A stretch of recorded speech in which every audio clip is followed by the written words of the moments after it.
Assalamualaikum warahmatullahi wabarakatuh. Halo semuanya, jumpa lagi dengan saya Chow Sing Sing, kurator dari podcast horor Night Story. Halo, apa kabar semuanya? Semoga kalian semua sehat-sehat ya. Dan seperti biasanya pada hari ini saya kembali dan akan menceritakan sebuah treat horor yang berjudul Rumah Samping Makam. Tweet ini ditulis oleh Chill Banana dan berdasarkan kisah nyata. Oke, daripada kita berlama-lama, mari kita simak ceritanya. Anyway, cerita ini saya tulis berdasarkan kisah nyata yang pernah saya alami sendiri beberapa tahun yang lalu. Waktu itu aku baru resign dari pekerjaan di Batam dan pulang ke Jawa. Selama kurang lebih 2 bulan menganggur, kakak pertamaku yang memang seorang wira swasta, sebut saja Tika namanya, tiba-tiba menawari sebuah pekerjaan sementara, yakni menjaga salah satu toko cabangnya di Kecamatan P. Kebetulan toko tersebut adalah rumah lama peninggalan salah satu nenek kami. "Nah, Mbak mau buka cabang toko lagi nih. Kamu mau jagain nggak? Daripada harus merekrut pegawai lagi." "Lah, aku PP dong mbak ntar. Mayan nih, motoran setengah jam bolak-balik." Mbak Tika menggeleng. "Gak usah lah, nginep aja." "Nginep di rumahnya sampean?" tanyaku. "Gak usah. Kamu jaga toko sekalian tidur di rumah Mbah." Aku melongo dong guys. Mau tahu sebabnya? Karena rumah Mbah yang mau dibuka cabang toko itu persis di sebelahnya terdapat sebuah makam keluarga. Aku jelasin persis biar kalian bisa punya sedikit bayangan tentang rumah itu. Meskipun terletak di daerah yang masih kota dan lumayan ramai, tapi ketika malam hari, wilayah pertokoan di jalan ini termasuk sepi dan jarang toko yang buka. Rumah Mbak termasuk satu-satunya bangunan tua yang ada di jalan itu. Tepat di sebelah timurnya ada sebuah makam keluarga. Ya, meskipun bukan hanya yang masih kerabat yang dimakamkan di sana, bisa dibilang itu adalah pemakaman tua. Dari zaman Belanda memang sudah ada. Di sisi timur makam terdapat Masjid Jami, di utara makam terdapat sekolah TK. Jadi makam tua ini memang diapit oleh beberapa bangunan. Di bagian selatan dibangun tembok yang tidak terlalu tinggi, 2,5 meter mungkin tingginya. Jadi dari jalanan kalau melewatinya, kalian masih bisa melihat beberapa bunga Kamboja berwarna merah. Rumah Mbak terbagi menjadi dua sisi, sisi barat dan timur. Sisi barat ditempati oleh kakak sepupuku yang juga dibuatkan tempat usaha lebih dahulu. Panggil saja namanya Kak Lisa. Nah, sisi timur inilah yang akan kutempati, persis sebelah makam tua itu.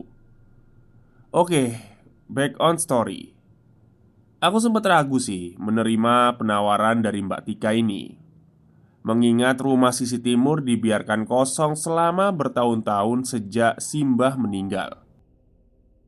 "Gimana nah, mau nggak?" "Ya emang sih ntar Mbak nggak bisa gaji banyak, tapi nggak usah khawatir. Soal makan Mbak yang tanggung." Mengingat situasi dan kondisi keuangan yang sudah menipis karena masih belum mendapatkan pekerjaan, belum lagi harus menghidupi kedua anak kaki empatku yang harganya dry food lumayan. Maksudnya itu mobil mungkin ya. Akhirnya aku terpaksa menerima tawaran itu. "Ya wis lah mbak, nggak apa-apa, tak jagain mumpung aku belum dapat panggilan kerja lagi," jawabku. "Nah gitu dong. Minggu depan siap-siap boyongan ya. Besok tak mulai nyuruh anak-anak buat bersih-bersih dan mindahin barang-barang dagangan," ucapnya semangat. Aku cuma bisa meringis guys, dalam hati membatin, "Gak apa-apa, wong rumahnya mbakku sendiri." Sehari sebelum pindahan, Mbak Tika ngadain selamatan dan doa bersama di rumahnya Mbah, dengan hanya mengundang kerabat terdekat saja. "Semoga toko Kurnia rame dan laris seperti toko satunya ya." "Amin," ucap kami serentak. Kami sekeluarga sedang duduk mengitari sebuah nasi tumpeng yang cukup besar di atas sebuah karpet. Aku memandangi sekeliling rumah. Tidak ada yang berubah sejak 12 tahun terakhir ini. Cat tembok berwarna putih dan atap rumah yang sangat tinggi khas rumah bangunan tua. Kulihat sarang laba-laba berwarna pekat di sudut-sudut pojok tembok yang tinggi itu.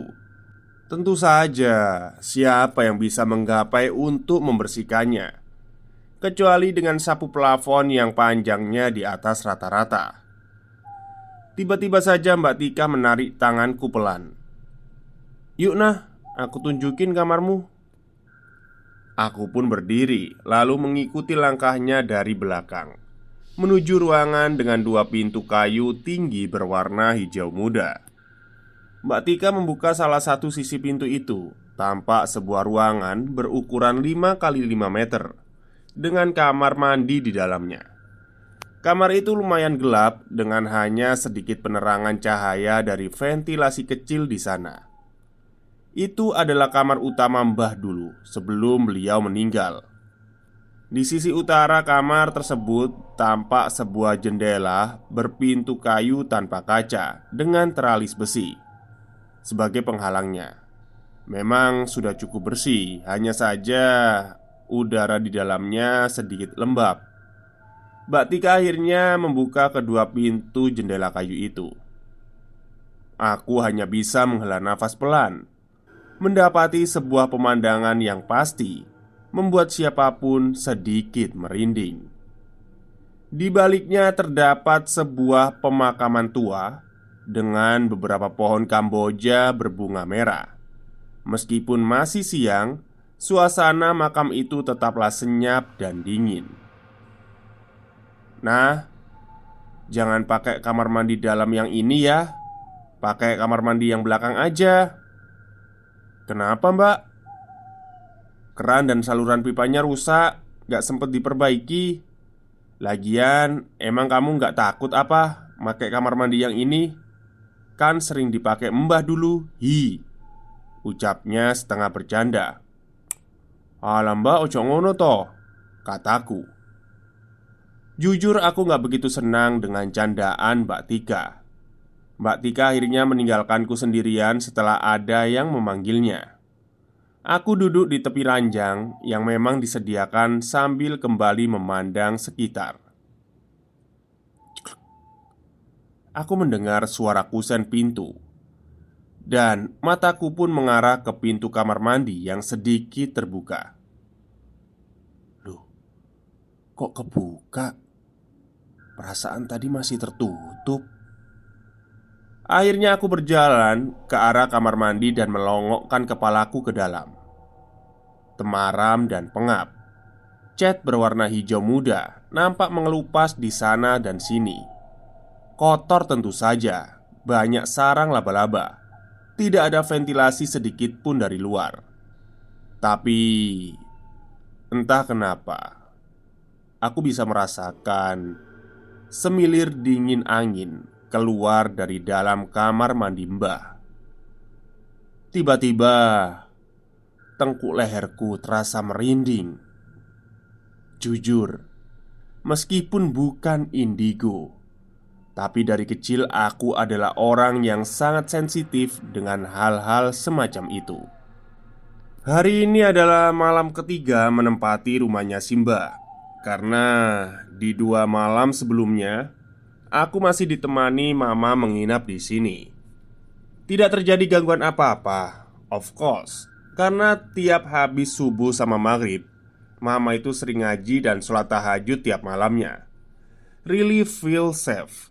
Secara aku orangnya belum bisa sekhusyuk mama dalam melakukan ibadah-ibadah sunnah. Karena itu bisa dibilang di hari ketiga ini adalah malam pertamaku tidur di rumah Mbah sendirian. Oke fine, mungkin terdengar sedikit berlebihan ya, karena di rumah sisi barat masih ada Kak Lisa sepupuku yang menempati. Kami hanya terpisah tembok dan satu pintu yang saling berhubungan. Hanya saja pintu itu digembok dan ditutup lemari kayu tua yang besar di baliknya. Ah ya, satu lagi. Aku juga membawa serta kedua kucing kesayanganku. Kuletakkan kandang mereka di ujung belakang dekat dengan kamar mandi.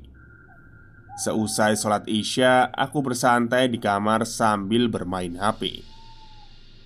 Kemudian tercium aroma wangi yang melintas melewati hidungku.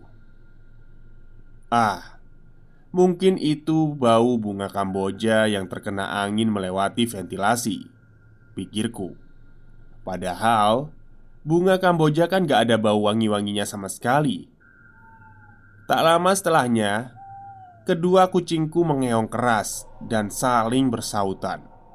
Cukup lama mereka bersuara. Padahal beberapa kali sudah kucoba tenangkan dengan menyahutinya. Biasanya mereka akan terdiam jika demikian, tapi tidak malam ini. Bukannya tak merasa, hanya saja aku mencoba mengabaikan keganjilan ini dengan bersikap tidak terjadi apa-apa. Berpura-pura berani merupakan salah satu cara agar mereka yang sengaja ingin mengungkap entitasnya tidak menangkap ketakutan kita.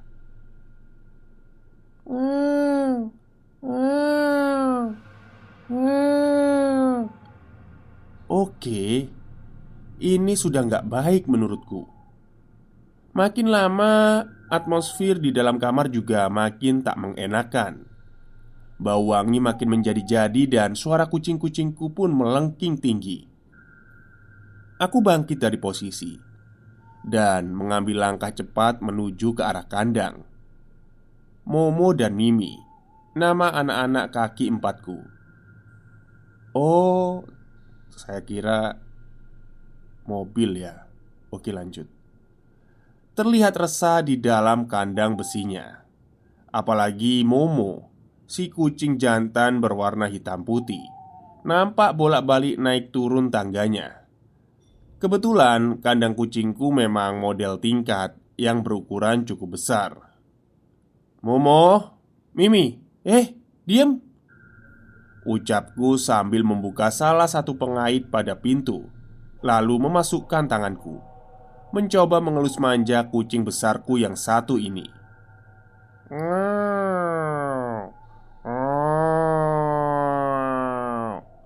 Momo memandangku aneh. Namun kini suaranya terdengar lebih pelan. Keduanya pun diam. Bukan hal aneh lagi kalau kucing juga hewan yang sangat sensitif dalam merasakan suatu keganjilan. Aku lupa menjelaskan kalau kamar mandi di rumah ini terpisah dengan WC-nya. Sebelah kanan kandang kucing terletak kamar mandi, sedangkan sebelah kirinya adalah WC atau toilet. Tepat pada saat itu, aku merasakan sebuah bayangan hitam melintas cepat keluar dari dalam WC. Aku benar-benar tak berani menoleh saat itu.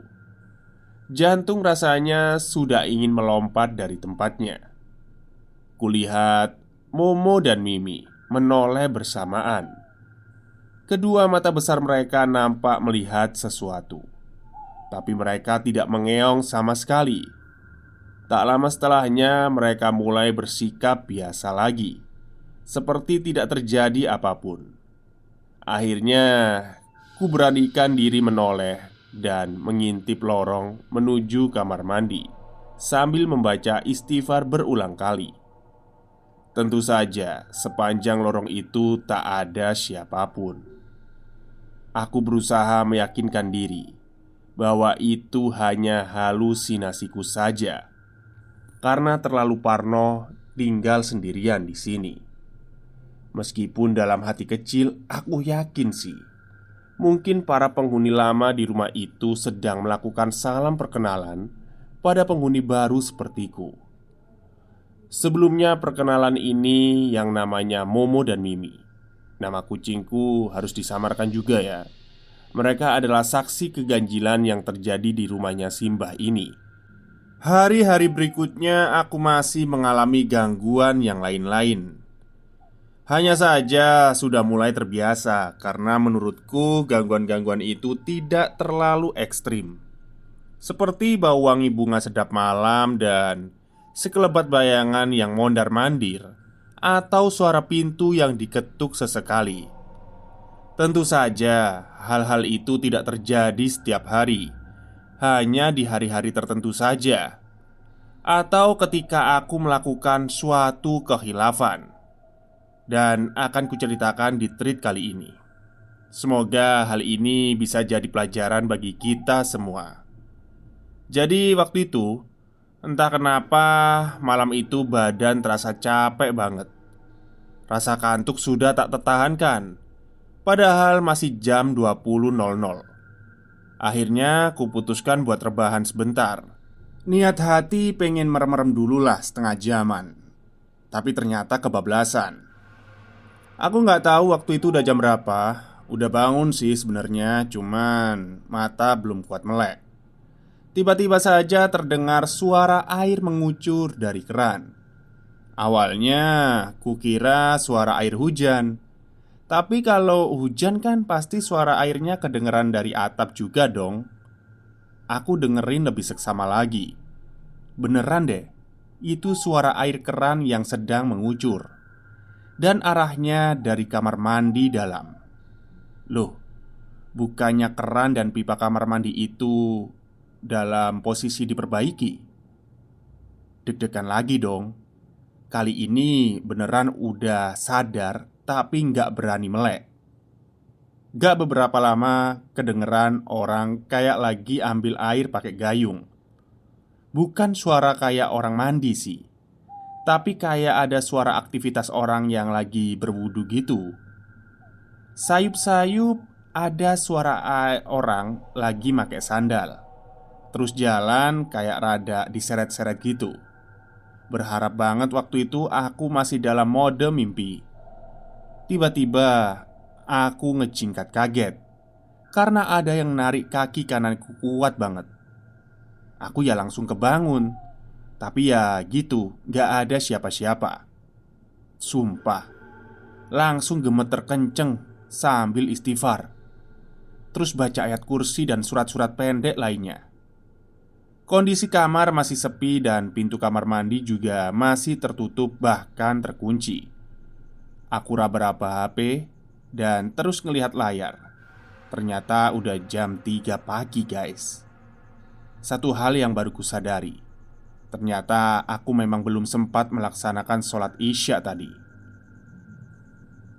Dan kali ini bukan dari pengalamanku sendiri, tapi cerita dari pengalaman tante dan omku. Mereka juga sempat tinggal di rumahnya Mbah ini sebelum akhirnya rumah ini dibiarkan kosong beberapa tahun kemudian. Jadi waktu itu, siang, Tante Erin gak sengaja mampir ke tempatku. Sekalian pengen lihat toko cabang baru Mbak Tika katanya. "Kamu berani ya tinggal sendirian di sini?" kata Tante Erin. "Ya beranilah. Lah ini ada Momo sama Mimi. Hehe." "Beneran loh, kamu berani?" "Berani. Lah wong nggak ada apa-apa kok di sini," kataku. "Ah, masa?" Tiba-tiba Tante Erin berjalan ke kamarku. "Kamu terus sini?" Aku mengangguk. Mau kuceritain gak?" Wah, hawa-hawa gak enak nih kalau udah ngomong kayak gini. Kebiasaan jelek Tante Erin itu suka nakut-nakutin. Jahil banget orangnya. Mukaku pun langsung berubah jadi masam. Kali ini aku akan bercerita dari sudut pandang orang ketiga. Hari itu Tante Erin usai menidurkan anaknya yang masih berusia 5 bulan yang namanya Rama dan meletakkannya di box bayi. Dia melihat jarum jam sudah menunjukkan pukul 10 malam. Rasa lelah dan kantuk mulai menghinggapinya. Akhirnya dia memutuskan kembali ke kamar utama, kamarnya Mbah. Dilihatnya Om sudah tidur terlelap. Tante Erin pun segera membaringkan tubuh di samping suaminya itu. Malam itu entah kenapa, atmosfer di dalam kamar tidak begitu mengenakan. Pengap, namun udara terasa dingin. Ia akhirnya mencoba memejamkan matanya. Sudah hampir sejam, Tante Erin belum benar-benar bisa tidur. Suara detik-detik jarum pun terdengar sangat jelas di telinganya. Dok dok dok. Terdengar suara pintu yang sedang diketuk sangat keras. Tante Erin yang kaget jelas langsung terbangun. Dan suara ketukan itu berbunyi lagi. Dan ternyata berasal dari dalam kamar mandi. Kala itu, kamar mandi dalam memang masih bisa digunakan dan belum rusak. Ia menoleh dan mengguncang-guncangkan tubuh suaminya itu. Pasalnya, di rumah itu hanya ada mereka bertiga saja. "Mas, mas, bangun mas. Suara apa itu?" Tapi Om gak bergeming sama sekali. Suara itu lebih keras lagi dan berubah menjadi gedoran. Seolah-olah ada sesuatu yang mencoba ingin keluar dari dalam sana. Tante Erin makin ketakutan hingga badannya terasa membeku. Tiba-tiba terdengar suara orang berdehem. Suara itu terdengar berat dan dalam. Entah kenapa, mata Tante Erin malah menoleh ke arah ventilasi kecil di tembok atas. Tampak dua bola mata berwarna merah mengintip dari sana. Tante Erin langsung memejamkan mata sambil melantunkan doa-doa yang ia hafal. Sampai-sampai ada beberapa ayat yang salah ia ucapkan saking takutnya. Setelah itu suara gedoran pintu berhenti. Hening pun terjadi. Tanpa membuka mata, akhirnya Tante Erin segera berbaring dan membungkus tubuhnya dengan selimut. "Ah, mosok sih?" tanyaku meyakinkan cerita Tante Erin. "Dibilangin kok gak percaya. Dulu, rumah ini sisi barat dan timur masih aku tempatin semua, hingga halaman rumah belakang. Kadang ya nah, aku sering mencium bau bunga melati. Kayak mbah lagi lewat. Terus jam 2 atau jam 3 pagi, aku sering banget denger orang lewat jalan pakai sandal bakiak. Wah gelas sih. Bunga melati memang bunga favorit mbah dulu waktu masih hidup. Tiap mbah lewat pasti bau bunga melati. Bunganya sering ditaruh di atas sajadah sih. Bahkan beliau aja sampai nanam bunga melati di halaman depan. Pas masih kecil dulu, melatinya sering aku petik. Paling mbah cuma bilang, "Waduh, kembangku." Ya, itulah ceritaku sama mbah. Dan gara-gara cerita dari Tante Erin ini, aku pun jadi parno tiap kali ngelihat lubang ventilasi dan pintu kamar mandi dalam. "Gimana nah? Kerasan gak tinggal di rumah sebelah?" tanya Mas Anto, suami dari Kak Lisa. Kamis malam setelah Isya, aku biasa nongkrong di rumah Kak Lisa, numpang nonton TV. Ya gitu deh. "Tokonya rame nggak?" "Ya nggak mesti mas, kadang rame kadang sepi. Lah saingan depanku itu distro loh," jawabku sambil ngunyah camilan. "Kamu pernah dilihatin apa aja di rumah?" Aku sempet terdiam. "Enggak sih, ya paling cuma bau-bauan wangi gitu. Tapi ya nggak ada apa-apa." "Ah, paling males lah kalau bahas ginian." Tiba-tiba Mas Anto nyeletuk, ngerti nggak? Aku pernah ngalamin kejadian nggak ngenakin pas di halaman belakang." "Opo mas?" Aku takut dong, tapi kepo. Gini, kejadiannya ya pas malam Jumat.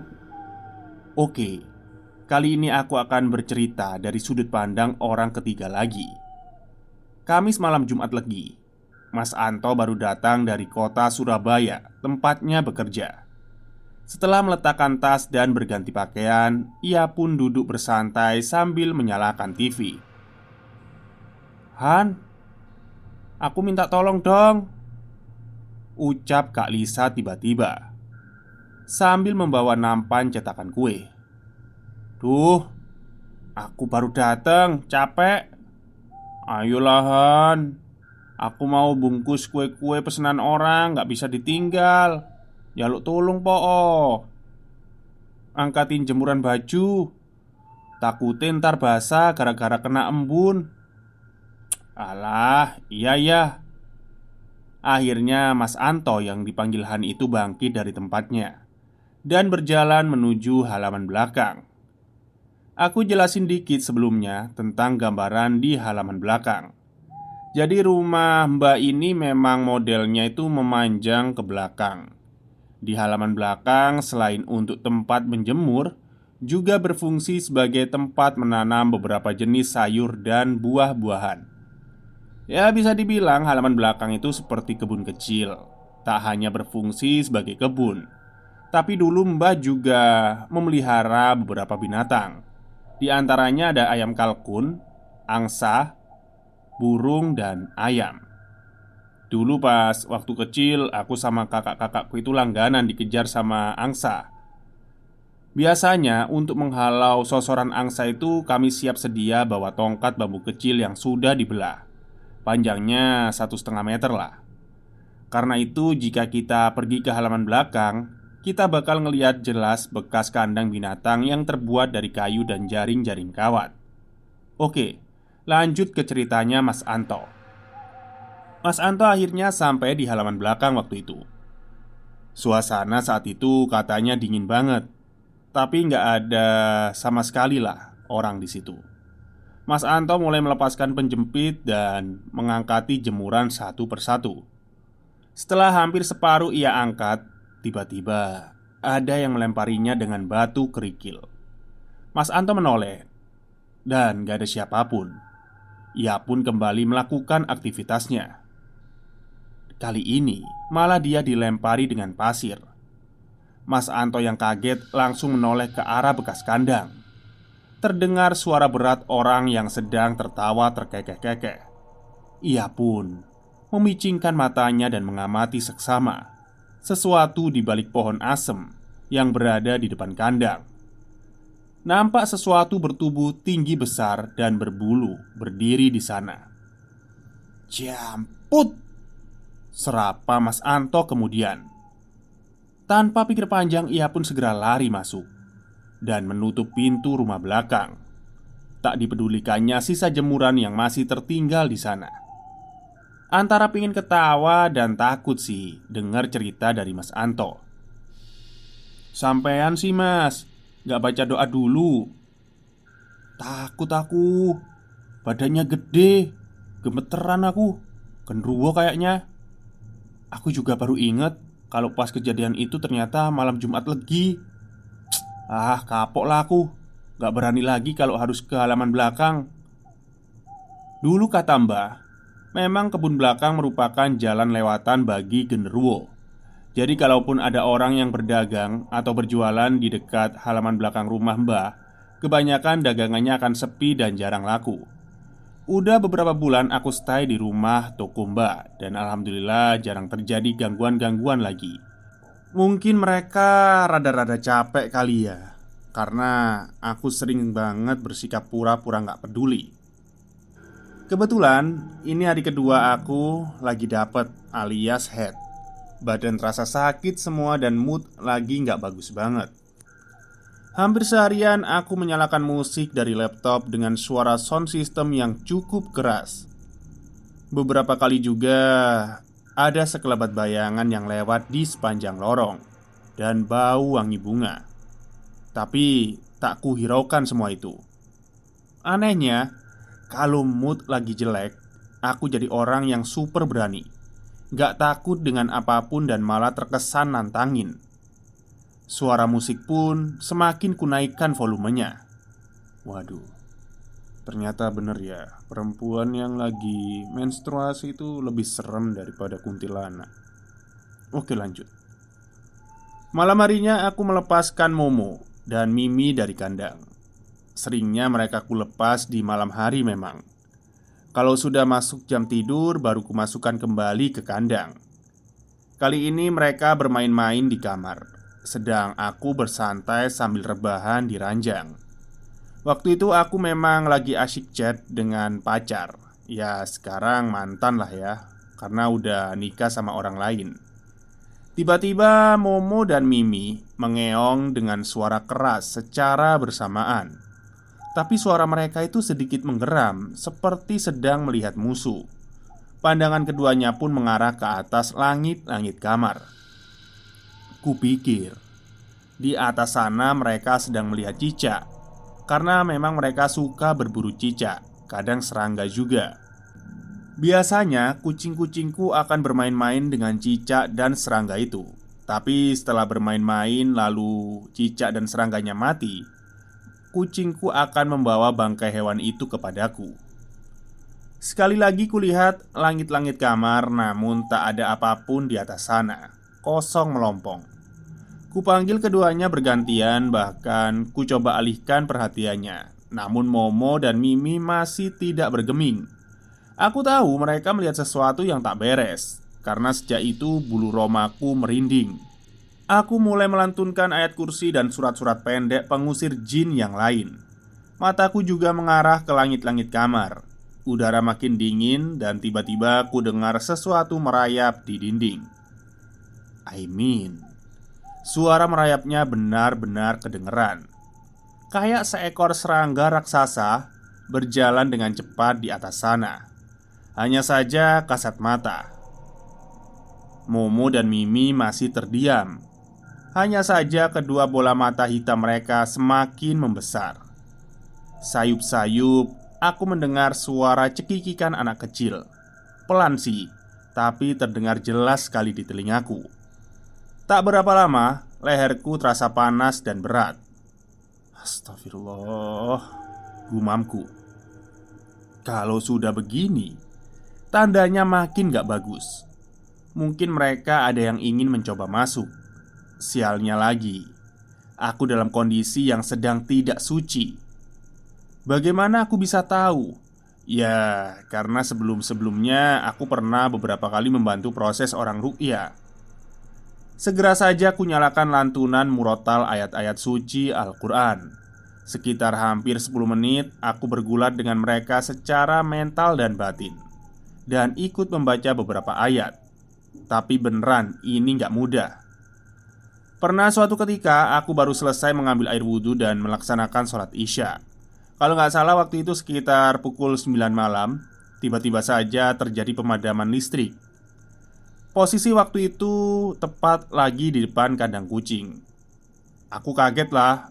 Baru kali ini aku menghadapi situasi mati listrik di rumah Mbah. Orang pas rumah lagi terang dengan lampu rajin aja diganggu, apalagi dalam posisi gelap kayak gini. Nah, dari dulu itu Momo dan Mimi juga gak suka dengan kondisi gelap gulita kayak gini. Mereka juga ikut auto panik dong. Akhirnya aku beranikan berjalan pelan-pelan menuju kamar sambil meraba-raba sekitar. Takutnya nabrak lemari atau kursi kan, ya lumayan sakit pasti. Niat hati segera mengambil HP sebagai langkah pertama penerangan. Tiba-tiba saja ada suara langkah kaki yang setengah diseret tepat di belakangku. Aku spontan gak berani menoleh. Gelap banget. Emang, setan kayaknya bisa lihat kalau pandangan lagi gelap. Sumpah, otomatis deg-degan banget. Bener-bener gak siap dengan kondisi sekarang. Aku pun kembali melangkahkan kaki. Suara itu makin cepat mengikuti, dan aku ikut setengah berlari, yang berakibat jempol kaki kananku nabrak pintu. Aku juga merasakan ada hembusan nafas dingin tepat di tengkukku. Allahu Akbar. Ku tahan rasa nyeri di jempol. Bodoh amat lah. Rasanya kalau gelap gini, entah kenapa napas juga ikut sesak. Akhirnya kurai HP yang berada di atas meja kamar. Tanganku gemetar guys, sampai-sampai pas mau nge-swipe layar HP aja kagak bisa. Tepat saat mau ngidupin mode center, tiba-tiba ada yang niup kuping kiriku kenceng banget. Untung aja nggak ada riwayat jantung. Coba kalau ada. Seperti yang kubilang sebelumnya, makhluk-makhluk seperti mereka bisa memakan rasa takut kita menjadi suatu energi. Makanya, pas kejadian mati listrik, mereka berhasil melakukan kontak lebih intens denganku. Karena aku benar-benar lemah secara mental dan fisik waktu itu. Anyway, saat ku arahkan senter ke sekitar, aku juga bisa ngelihat dengan jelas ada beberapa anak kecil botak sedang berlari-lari lewat gitu aja. Ya hanya itu aja sih. Selanjutnya ku habiskan semua stok lilin yang kupunya dan kunyalakan seluruh rumah. Oke, mungkin itu aja ceritaku tentang rumahnya Mbak yang ada di samping makam. Anyway, selama aku tinggal di rumah samping makam ini, sebenarnya mereka nggak ada yang jahat juga sih. Lebih ke usil aja. Selalu diingat bahwa dunia kita dan dunia mereka itu saling berdampingan. Usahakan jangan pernah takut karena derajat kita lebih tinggi dari mereka. Kita manusia adalah ciptaan yang lebih sempurna dari kaum jin dan setan. Kuatkan iman dan jangan sampai meninggalkan ibadah. Percayalah mereka benar-benar gak berdaya dengan manusia yang memiliki iman yang kuat. Semoga pengalaman nyata yang saya share di treat kali ini bisa diambil beberapa pelajaran di dalamnya. Bagi yang tidak percaya, it's okay. Kalian bisa menganggap ini sebagai treat horor biasa saja. Wassalamualaikum warahmatullahi wabarakatuh. Waalaikumsalam. Ya kalau saya sih memang percaya ya dengan hal-hal seperti itu gitu. Ya memang derajat kita lebih tinggi dari mereka karena kita adalah manusia ciptaan yang lebih sempurna ya. Cuman pesan saya jangan terlalu menyepelekan juga ya. Karena mereka kadang kalau jahat itu bisa nyentuh kita gitu. Apalagi kalau saya pernah lihat di film Pengabdi Setan itu ya. Pengabdi Setan ya kalau nggak salah. Yang di rusun itu Pak Kiainya itu kan sampai patah lehernya itu, dipatahin sama setan itu. Ya intinya kita jangan takut, tapi juga jangan nyepelein mereka. Ya saling menghormati aja lah. Oke, mungkin itu saja cerita untuk kali ini. Semoga kalian suka. Wassalamualaikum warahmatullahi wabarakatuh.